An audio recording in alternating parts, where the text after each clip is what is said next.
Greetings traveler and welcome to another one of my speed builds. For today our travels bring us to Windenburg, and soon enough my own travels are gonna bring me somewhere else, but I'm gonna talk about that in a bit because I have something quite interesting and exciting to share with you. But first I want to talk about this build a bit and the backstory behind it and what inspired it. This is inspired by a real-life villa, and it's not just inspired actually, I pretty much copied the real villa, and it is a villa in Poland, and the name of that villa is from the title of this video. I have to warn you though, I am gonna totally butcher the pronunciation because Polish pronunciation is pretty difficult and doesn't make sense to me as a non-Polish person.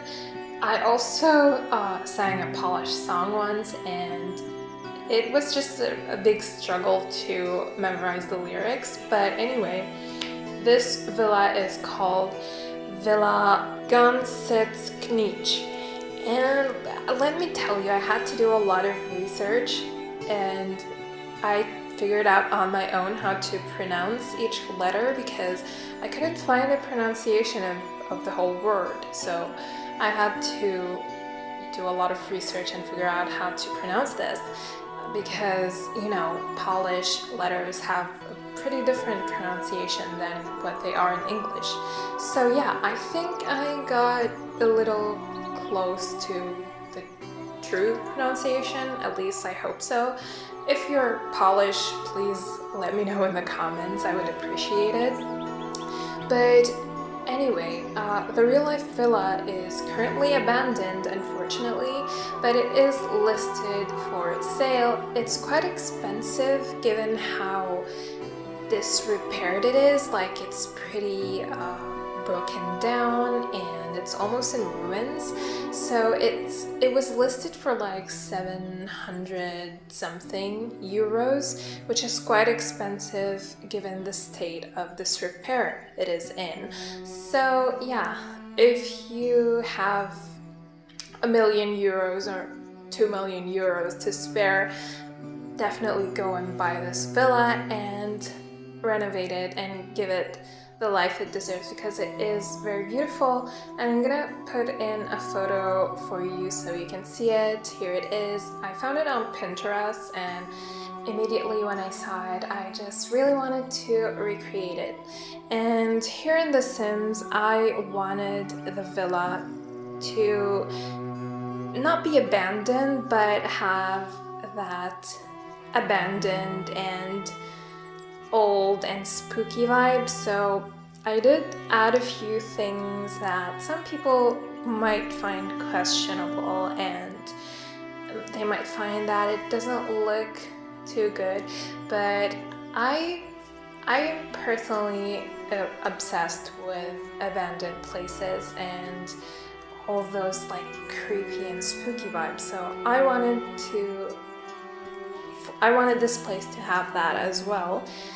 And I added like cracks on the walls, cracks and ivy. There's a lot of ivy also on the walls, but it's not like green ivy, it's more like this dead and thorny vines, the ones that come with the vampire pack.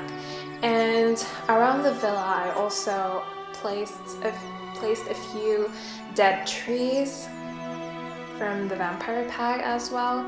And then I created like these swamps. If you have the werewolves pack and you notice the live edit items, there is like a specific swamp type of greenery. And so I use that to create like this swampy, bogey area around the villa, which looks a bit creepy. And just if you look at the villa from far away, you would think that no one lives there and no one had lived there for quite a while now, but no. In the inside, it is fully furnished. It has everything your sim could need and more.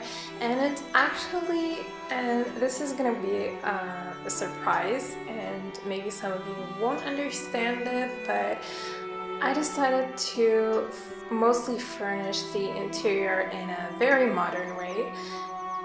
It's actually transitional, like I mixed traditional and modern, but some of the rooms are pretty modern, and you're gonna see all of that in a bit.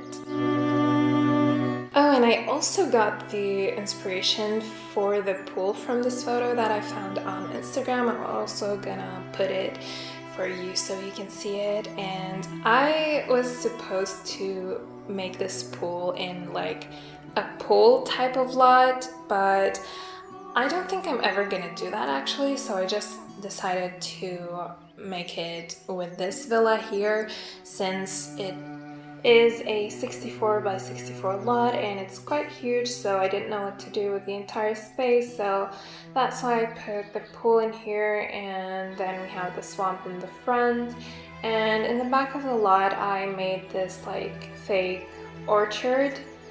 And yeah, all of those together filled up the space quite nicely. And now let's move on to my big exciting news. And I'm gonna try and contain myself right now and not scream, because that wouldn't be too pleasant to listen to. But I am moving to another country. I'm moving from Syria to Dubai in the United Arab Emirates, and I can't believe it. It's gonna happen pretty soon, in 2 weeks from now. So if you're watching this after the 9th of August, then you should know that I'm currently in Dubai.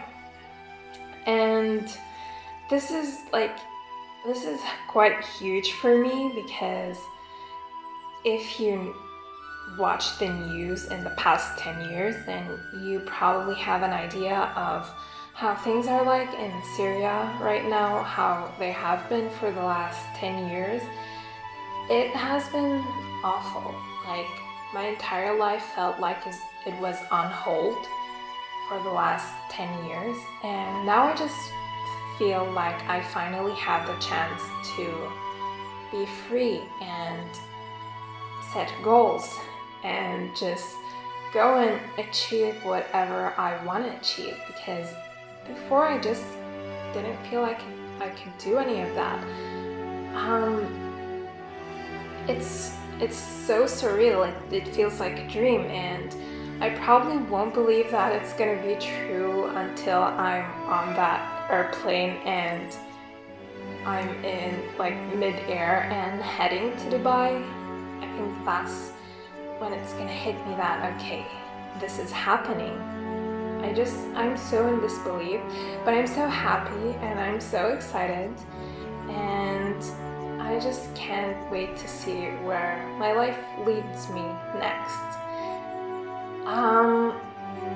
I'm probably not gonna be able to publish any videos for the next few weeks. Like, I really don't know how I'm gonna manage my YouTube channel with this move and everything. So this is probably gonna be my last video before the move, but I will try to put out just one more video for you guys next Friday. And then after that I'm gonna take a break just until things are like settled down, because I still don't know how everything is gonna be like once I'm there and once I found myself a place to live in. So we're gonna see how it goes, but I'm hoping not to be gone for too long and to put out as much videos as possible for you guys, because I have my other exciting news, and it's that I am finally, after 1 full year, I am eligible for monetization. So I am very excited about that. This has been my goal for quite a while now, and I can't believe that I I'm finally here. So once I move to Dubai, I'm gonna monetize my channel because I can't do it while I'm here in Syria because of all the restrictions that we have here. And yeah, that's what I wanted to share with you. Those are my big, exciting news. And you have no idea how happy I am, honestly, you don't. But I know that I'm not gonna be putting that much content probably, but on the bright side, I will have the means to be able to make videos. I'm gonna have the electricity first of all, because here in Syria we only have electricity for 3 or 2 non-continuous hours each day. So in Dubai I will be able to have electricity 24/7, so I could basically just open my laptop and play The Sims whenever I have the free time to do that, of course.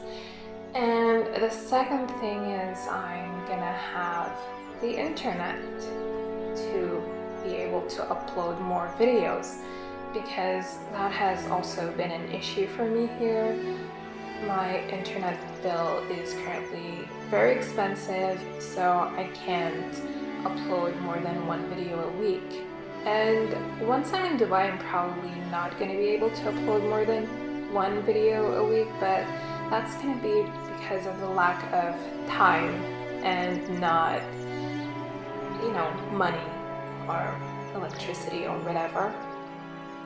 And the third thing is that I'm gonna be, I'm not gonna say worry-free, because I know that it's not gonna be like cupcakes and rainbows exactly in Dubai, but it's gonna be 100 times, if not more, better than life here, because here it's just awful. Like, I'm not gonna even start about complaining about how awful it is here, but yeah, I'm gonna worry and stress out less about making ends meet and affording rent and food, basically. So I don't know, less anxiety and less depression means more content, hopefully.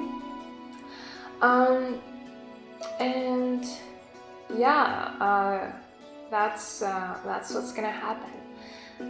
I was actually born in the UAE and I grew up there up until I turned 10 years old, and then that's when we moved to Syria. So I don't know, I maybe consider that place home for me, because I'm pretty fond of all the memories that I have there. Even though they're so distant, they feel like a dream, like they were never real and I just saw them in a dream. But that's where I spent the first 10 years of my life, and that's where I'm gonna spend the next few years of my life, if not more, who knows. So yeah, it feels amazing to be back, and it feels amazing to finally leave this hell that is known as Syria. I'm not gonna miss this place at all. I'm gonna miss some locations and some of the people that I knew here, our home maybe, but that's about it. I'm not attached to anything else here. I just can't wait to leave. So yeah, I don't know how I sound right now. I probably don't sound that very excited and happy, but I am. It's a bittersweet kind of feeling, but it's more sweet than it is bitter, and it's also accompanied by a lot of anxiety and stress. Because it's normal to feel those things when you're preparing to move to another country, because you're like basically leaving everything you've ever known behind. You're packing up your entire life in one suitcase and you're going somewhere that is new and unknown. So you can't help it but feel overwhelmed and stressed, and afraid, but it's a good kind of fear, in my opinion. So yeah, I think I've talked enough about my personal life and what's coming up next for me. And I'm just gonna go back to talk about the build. So as you can see, I pretty much left some traditional elements in this house, like they were part of the original house in the past, like the walls and the floors. I even added some cracks to the walls in some rooms, and the furniture is like mostly modern. So I was thinking that the people that live here is a family. They have children and they are like super into historic places, so that's why they bought this house. But they're also like into art, and modern interior design, so they decorated and furnished the house in a modern way. But like they still like the past, they still like history, and they also have an obsession with abandoned places just like me. So that's why they didn't really touch the surrounding area around the villa. They just left it as it is. And maybe they just added the pool, like that was their addition to this place, and the orchard, but they left everything else untouched. And actually, the master bedroom is the only room in this house, the one that you're seeing right now. It's the only room that is full-on traditional, and there is nothing modern here. I don't know, I just really wanted to make the mom and dad's room traditional and historic. And plus I also got this new set from Lily's Palace, and I really wanted to use it here, so that's why I made this room traditional. So yeah, that's pretty much it for this build and this video. We just have the bathroom and the walkthrough, and that's it. So thank you for spending this time of your day with me, these 24 minutes, and thank you for listening to me ramble and talk about myself for a long while. I'm gonna miss you guys. I really don't know when my next video is gonna be. If I don't make a video next week, then consider this my goodbye until we meet again, which hopefully won't be too far away from now. And yeah, thank you for watching, and I'm gonna see you very, very soon. I don't know why I'm getting very emotional suddenly, but let me just end this video, this voiceover here, and just say goodbye to you before the tears start trickling down. So yeah, I'm just gonna say bye. Bye!